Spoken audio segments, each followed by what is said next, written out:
Hello, everybody. Thank you for listening and watching Coffee Can't Fix Everything, where we talk about mental health over a cup of coffee. Today, I got the homie with me.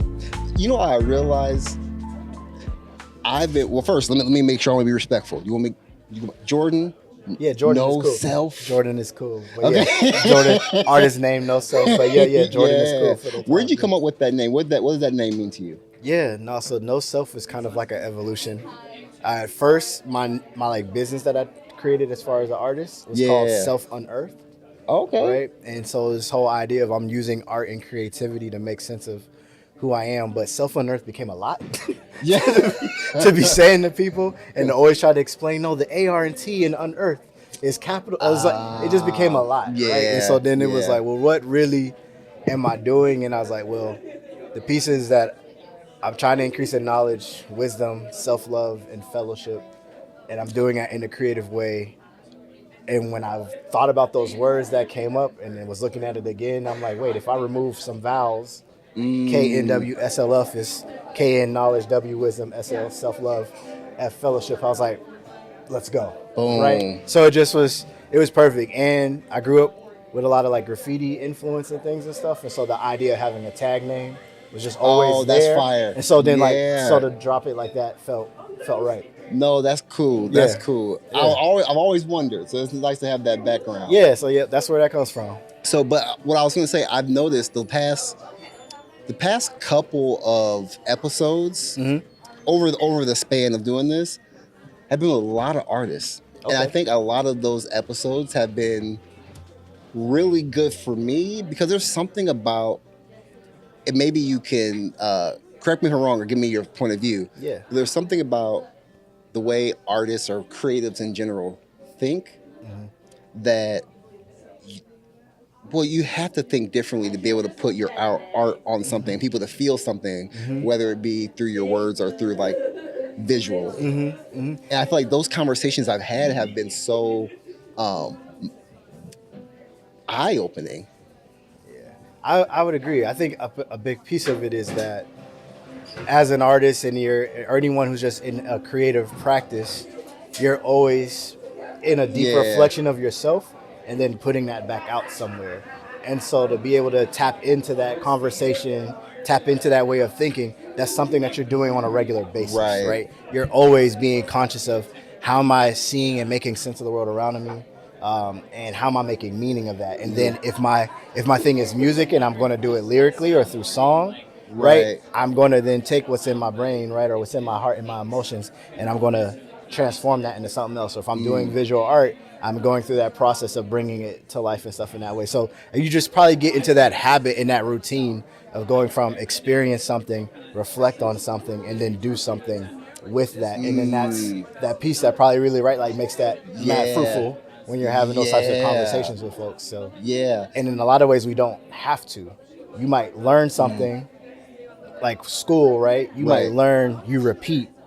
Learn and repeat, or remember and repeat, actually. Remember and repeat. Same thing with a job. You can come back to a job and you remember your task, repeat the task, and it doesn't actually have that experience, reflect, and create. And there's a subtle difference between that, so. 100%. And a part of that is what I want to talk about today is being vulnerable. Now, before we started recording, I had this whole podcast already ready to go. Right. I'm like, we're going to talk about vulnerability. That's good. Two brothers, and black men already go there. We're going to be vulnerable on the couch. And talking in front of people. What? And talking in front of people. And then I got this video. That I'm going to show you. 'Cause I want you to hear it. Okay. And then we can discuss it, and I would love to get your thoughts. And again, I don't think there's anything good or bad about what he said. I'm just curious on what you think of the whole thing. So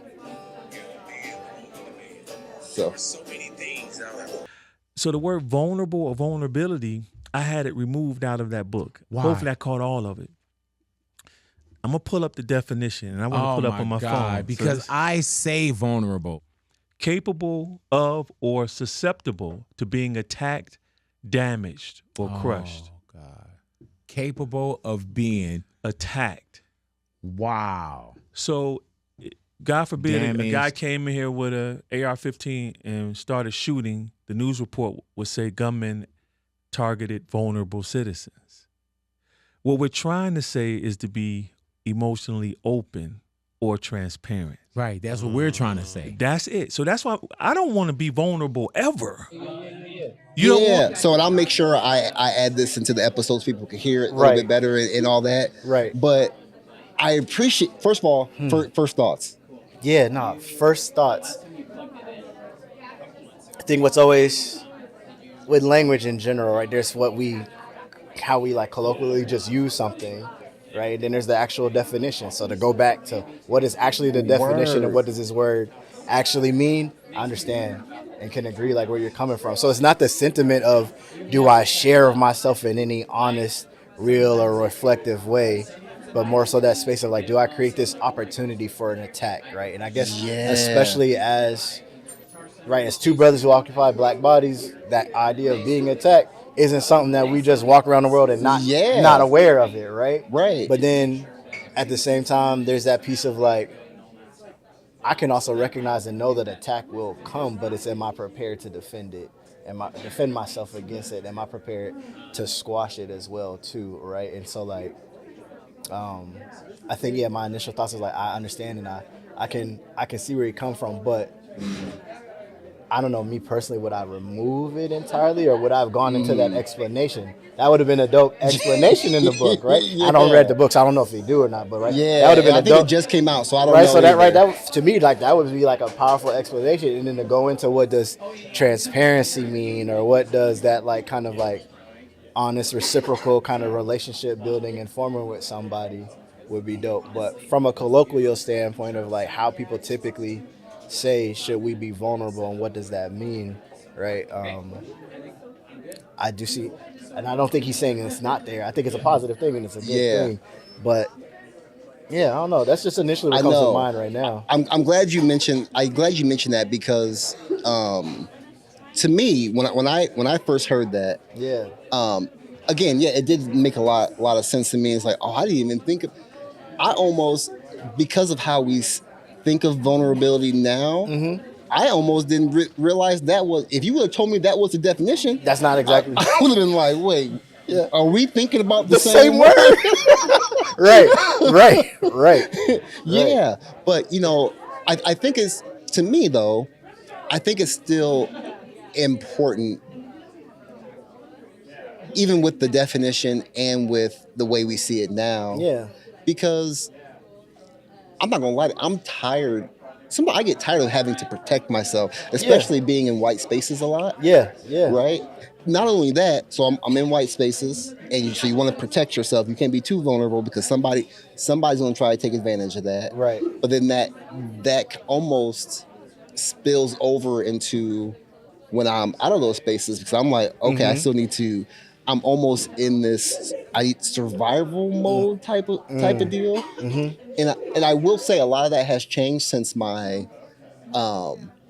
since the people that I surround myself with has changed. Right. A lot of people that I associate with now, a lot of black men, are more open about some of the stuff we're talking about today, which is dope. But do you feel like there's still that? There's almost still kind of that shield up when we can't talk about it too much. It's almost like there's a limit. Yeah. Like, brother, you be okay. You said enough. It's just so, right. You said enough. Like, so in some ways, I feel like the only reason why it's from the definition that we got, right, is if I haven't worked through that in a way to where it doesn't make me susceptible, then that's really the true issue. Isn't so much about me being vulnerable. It's about me not having dealt with or handled what's going on with me that makes me feel like this is an opening for you to take advantage of me. So like, if I am not confident in my ability or confident in, not only just confident, but if I'm not only confident, knowledgeable, and skilled in whatever that thing is that I need to be in, and it creates that opening, well, that's my self-worth. It matters not. Yeah. Whether I'm vulnerable with you about that or not, right? Because you could just still unknowingly hit and attack Right. that in me because Yeah. I haven't dealt with that my own self, Yo. right? So actually, like the things that I guess for me, it's like the things that I am nervous or would be scared about being vulnerable about. That tells me that's something that I need to work through because truly, right, like I should be able to walk through this knowing that like nothing can come at me or do against me that I'm not willing to allow it to. And so actually being in that space, where I feel like there's a vulnerability, Yeah. that's actually more so my own self work that I need to go do. So is vulnerability more of an insecurity? Because like when I think of the things I need to work on, it's because my insecurity doesn't want people to see it. To the ones that people, So like it's probably showing you. It's probably like a window or a door to it. Yes. Right. It's probably that window or door to show you like, yo, go work on that, brother. Yeah. Like, you know. But I think that's a strength, just from looking at an artist. What is that? What is that like to tap into that vulnerability to put it on? You got murals out here, right? Yeah. Like, right. Granted, like that's not like a very, and it might not, but still. But at the same time, a mural the content of that mural might be that kind of thing, right? Yeah. No, I think again, it goes back to like what have you processed and worked through, and I think so. Something that's beautiful about art, and I think what allows folks to be transparent or vulnerable or however we're using it, right, is that once you go from I've taken this thought and this emotion and then you turn it into this thing that is external to you, it becomes this like third party thing. You get to actually interact and engage with it. So as you even go through that process of creating and making this choice and putting this here, removing this, adding this or whatever, you're actually doing that thing that I mentioned about like wrestling with it or working through it. Like you're actively engaged in that process. And so now probably that content that thing that you were nervous about sharing, as you work through that process of making a piece about it, right? Like you are not as vulnerable anymore, I guess, in the sense of that definition. Because now you're like, I'm aware of how when I talk about losing a parent, a brother, a sibling, or a friend, what that does. I'm aware of when I talk about the money issues or the things that are kind of going on in the world around me and dealing with people at work, people's opinions, or dealing with laws and government and things like, if I'm aware of how those hit me and then I express it through my art form as well, like it probably doesn't sting you in the same way. It still is there, right? It's never erased or gone, right? But because you've made it external to you, what's the word, like it's object to you now as opposed to you're subject to it kind of deal, right? And so I think that's for me, like that's the powerful piece of how like when you do that when you have that creative expression, that's what helps you navigate being able to exist in those spaces. Right. Yeah. No, that's real. That's real. Why do you think, it's 2025, as black men, why do you feel like there is still that stigma of not wanting to be vulnerable? Like Homeboy said in the video, like he doesn't want to. He's not trying to go there. Why do you feel like? Do you feel like there is? What is it? I guess that's the main question that I'm asking. Is like what is it that is keeping us from really having not surface level conversations, but deeper conversations with other black men?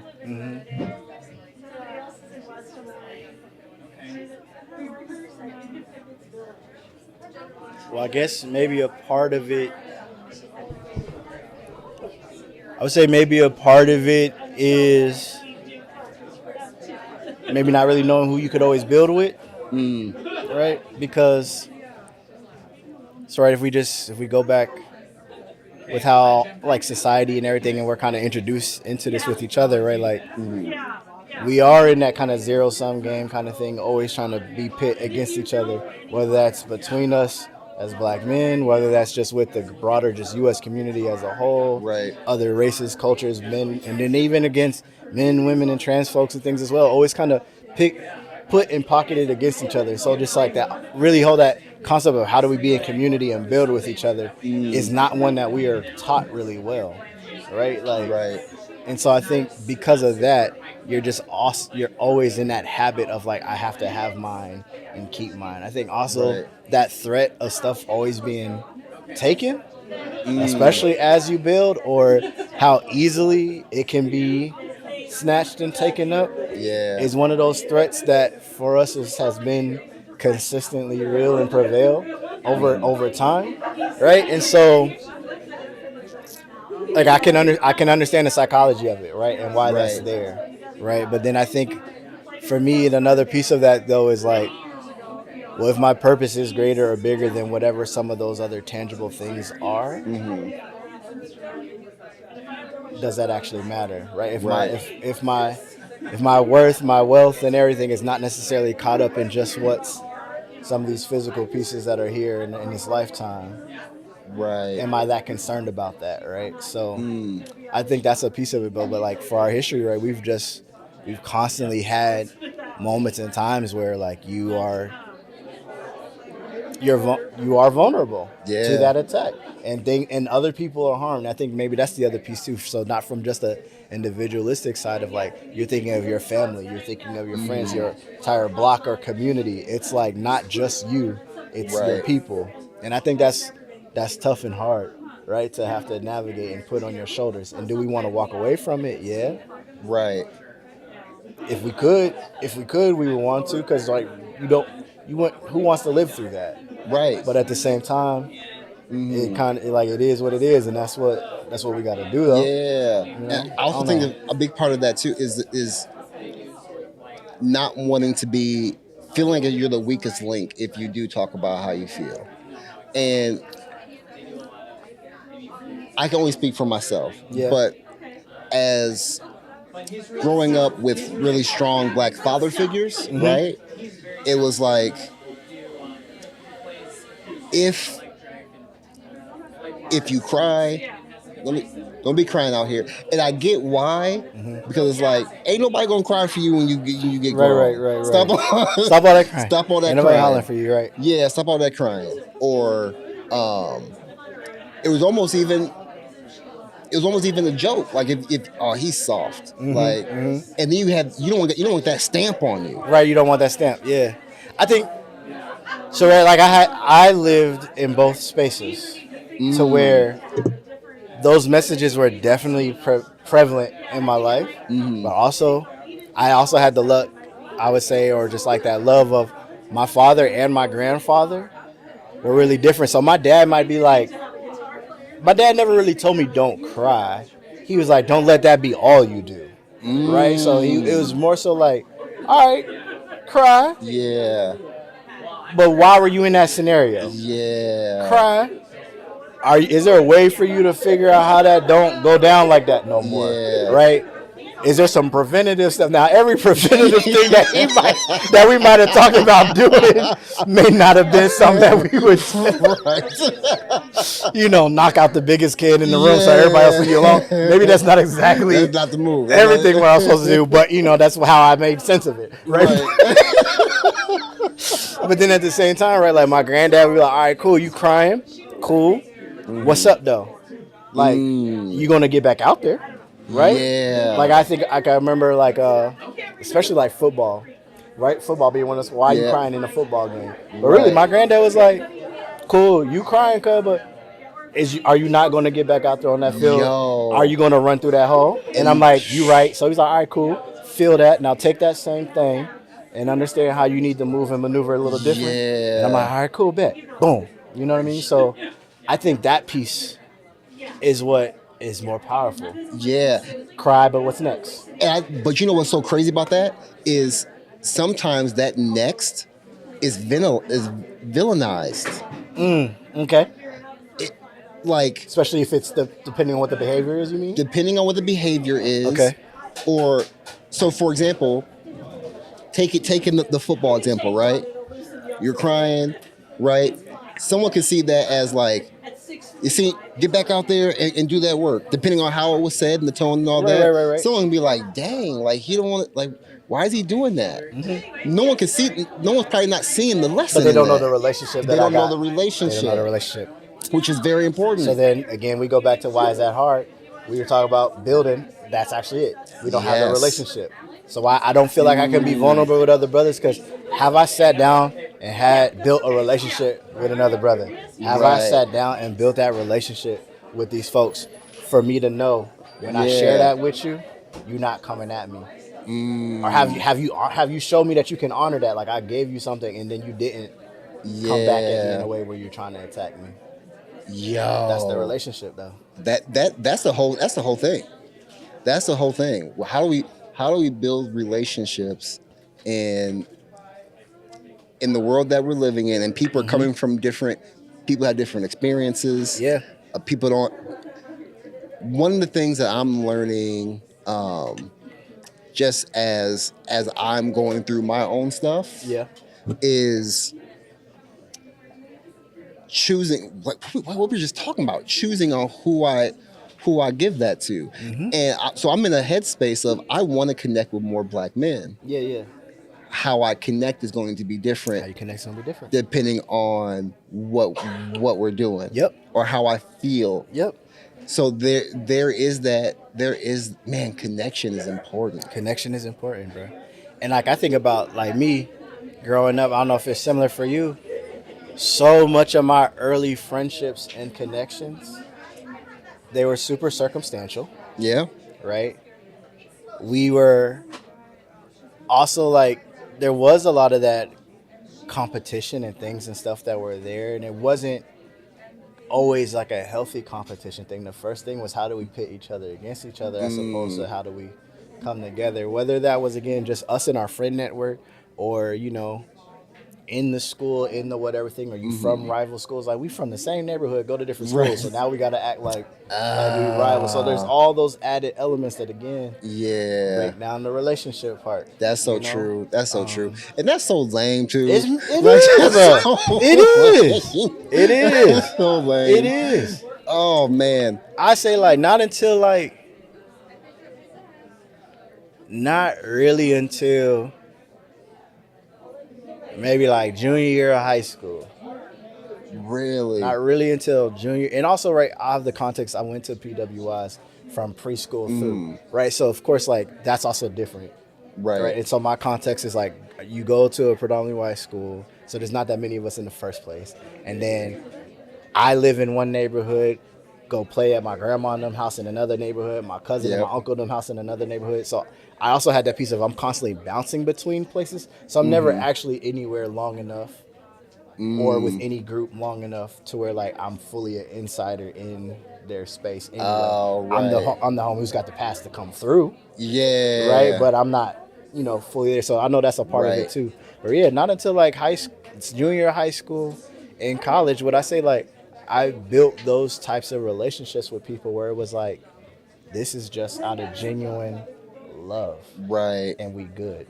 Right? You ain't gotta do nothing for me, I ain't gotta do nothing for you other than the fact that we are being here with and for each other. Yep. And then I can say that out loud to you and it not be weird. You know what I mean? Like what? Yeah. Like what? That's so not until then would I say I actually had anybody who modeled that, but really more so anybody who asked that of me. And that's also the thing. No man asked me to have a positive relationship with him. Yo. Outside of my father and my grandfather. Right. You know, like that's actually wild to think about it. That's so nobody wild. put that expectation on me to be that type of a man to them. Oh, so how did you learn? How did you learn that? I know you said your father and your grandfather. Yeah. But how do you use that now? Yeah, I think now, especially because I work in the daytime side of life, like I work in higher education, like I try to make that expectation and that sharing and thing. Like one of the things I say often is like, if I got it to give it, you can have it. And just that idea of like, I want to be open, good, free and flowing and everything and with you, you know what I mean? But even as I develop new relationships with new folks, it's like, cool, let me think about what is that expectation in and can I express that and share that with you?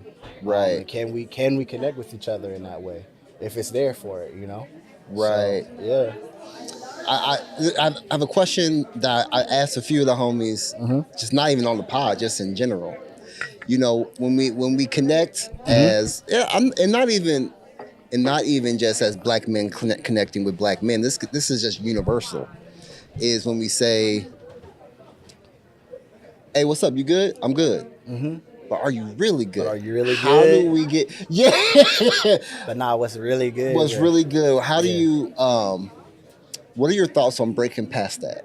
Mm-hmm. Because I'm trying to. I'm not perfect. No. So I will. Yo, I'm good in your face. Yeah. And be like, you lying in my head. Why are you fretting?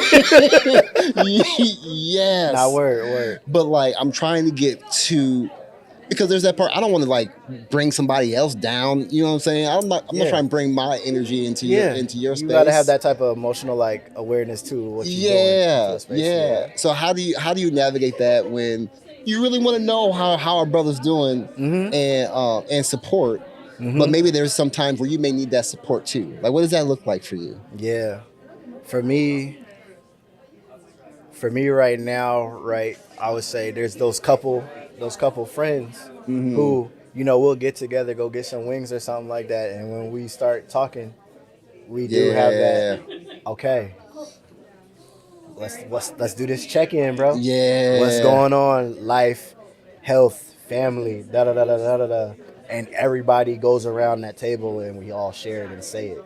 You know what I mean? And then we just kind of pick off of that with each other. Now, like you said, am I doing that with every brother that I meet?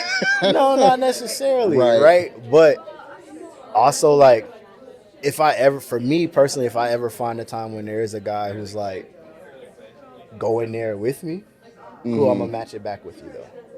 Right? I'm gonna do that back. And that maybe also because I kind of have just, again, maybe that just in my own profession, right? Right. Just how that is. So I might just really be accustomed to that kind of thing. But for me, it's like, let me share that back. And then as I meet new folks, and if you express that to me, cool, I'm gonna hold you on that, right? Like, if you, like, now you done told me. Yep. So I'm gonna see you and I'm gonna be like, but how are you really doing, family? Yeah. And are you not? How do you feel like you're moving through the things that you kind of mentioned and shared with me before? All right, cool, bet. I'm proud of you. I'm happy for you, family. And I got you now wholeheartedly, right? And then I'll share some of those same things and stuff like that back with you too. But on that transparent, a word that I've been coming to with a lot of transparency is I say, like, I'll translate.